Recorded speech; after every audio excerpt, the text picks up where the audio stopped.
എന്റെ ചോദ്യം അതല്ല വസന്ത്. വസന്ത് വിഷയത്തിൽ ഞാൻ ചോദിച്ച ചോദ്യം ഒന്നുകൂടി ആവർത്തിക്കുകയാണ്. അതായത് ഈ ബാഹ്യസമ്മർദ്ദം എന്ന് തന്നെ പറയണം, ഒരു പാർട്ടി എടുക്കുന്ന തീരുമാനത്തിൽ പൊതുജനാഭിപ്രായം ഇൻഫ്ലുവൻസ് ചെയ്തോ ഇല്ല എന്നാണ് എൻ്റെ ചോദ്യം. അതൊന്നും ഉണ്ടായില്ല. ഘടകകക്ഷികളുടെ സമ്മർദ്ദം അതൊന്നും ഉണ്ടായിട്ടില്ല. ഞങ്ങൾ തീരുമാനിച്ചു, ഞങ്ങൾ നടപ്പാക്കി എന്ന് തന്നെയാണ് നിങ്ങൾ ഇപ്പോഴും പറയുന്നത്. എന്ന് ഞാൻ പറഞ്ഞില്ലല്ലോ അജിംസെ. ഞാനത് പറഞ്ഞു വന്നപ്പോൾ അങ്ങ് ഇടപെട്ടുകൊണ്ടാണ് ആ ക്രോണോളജി തെറ്റിപ്പോയത്. ഞാൻ പറഞ്ഞല്ലോ, മുതിർന്ന നേതാക്കളെ കേട്ടു. പിന്നെ പാർട്ടി എല്ലാ കാലത്തും ഒരു സ്ഥാനാർത്ഥിയെ തീരുമാനിക്കുന്നത് പോലും ഈ തവണ വിവിധ റിസർച്ചുകൾ ഉണ്ടായി. ഒരു റിസർച്ചല്ല, പലതരത്തിലുള്ള റിസർച്ചുകൾ. ആ റിസർച്ച് റിപ്പോർട്ടുകൾക്കൊപ്പം സോഷ്യൽ സെക്ടറുകളെ കേട്ടു. അവിടെയാണ് സമുദായ നേതാക്കന്മാരുടെ അഭിപ്രായം വരുന്നത്, ഘടകകക്ഷികളുടെ അഭിപ്രായം വരുന്നത്, പൊതുജനാഭിപ്രായമാണ് നമ്മൾ ഈ റിസർച്ചിലൂടെ കാണുന്നത്. ഇതെല്ലാം സമന്വയിപ്പിച്ചുകൊണ്ടാണ്.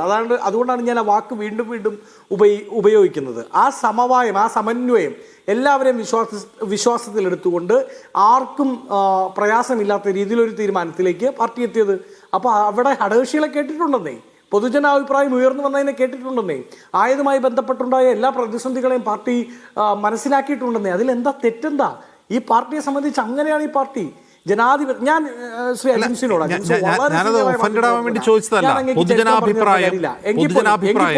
ഈ തീരുമാനത്തെ സ്വാധീനിച്ചിട്ടുള്ള ചോദ്യമാണ് വസന്ത്. അത് സമ്മതിക്കുന്നു, പൊതുജനാഭിപ്രായം. പക്ഷെ പൊതുജനാഭിപ്രായം വളരെ നിർണായകമായ ഒരു ഘടകമായി മാറി ഈ തീരുമാനത്തിൽ എന്നാണ് ഞാൻ ചൂണ്ടിക്കാട്ടിയത്. 10 സെക്കൻഡ് ഞാൻ പറഞ്ഞു വന്നതാണ്. അങ്ങേക്ക് ഞാൻ ചരിത്രം പറഞ്ഞു തരേണ്ട കാര്യമില്ല. കേരളത്തിൽ കോൺഗ്രസ് ഒരു കാലത്തും ഒറ്റ ഓപ്ഷൻ മുഖ്യമന്ത്രിയെ തീരുമാനിച്ചിട്ടില്ല. കോൺഗ്രസിന് എല്ലാ കാലത്തും 2 ഓപ്ഷനുകൾ, 2-ലേറെ ഓപ്ഷനുകൾ ഉണ്ടായിട്ടുണ്ട്. അത് ചർച്ച ചെയ്യപ്പെട്ടിട്ടുണ്ട്. ഒരു കാലത്ത് മുഖ്യമന്ത്രി സ്ഥാനാർത്ഥിയെ ഉയർത്തി കാണിച്ച് തെരഞ്ഞെടുപ്പിനെ നേരിട്ടിട്ടില്ല. തെരഞ്ഞെടുപ്പിന് ശേഷം ഇത്തരത്തിൽ ചർച്ചകൾ എല്ലാ കാലത്തും ഉണ്ടായിട്ടുണ്ട്. പട്ടം താണുപിള്ള തൊട്ട് VD സതീശൻ വരെയുള്ള എല്ലാ മുഖ്യമന്ത്രിമാരിലും നമുക്കത് കാണാൻ പറ്റും. അത് രാജ്യത്താകെയും അങ്ങനെയാണ്. കാരണം കോൺഗ്രസിൻ്റെ ഒരു സ്വഭാവം അതാണ്. അതിൻ്റെ നന്മകളുമുണ്ട്, തിന്മകളുമുണ്ട്, മെറിറ്റ്സ് ആൻഡ് ഡിമെറിറ്റ്സ് ആ സ്വഭാവത്തിനുണ്ട്. അത് അക്സെപ്റ്റ് ചെയ്യേണ്ടതായി വരും.